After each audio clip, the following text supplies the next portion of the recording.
is the barn owl. You can see he's flying pretty well. Landing on perches, he's able to use his feet, which is a lot different from when he first came in.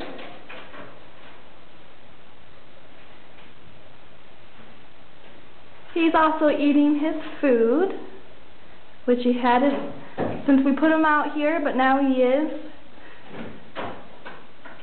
So now we'll just wait till he's eating consistently, and then we'll start trapping live mice and setting them in here and seeing if he can hunt, and if he can, then he'll be able to be released.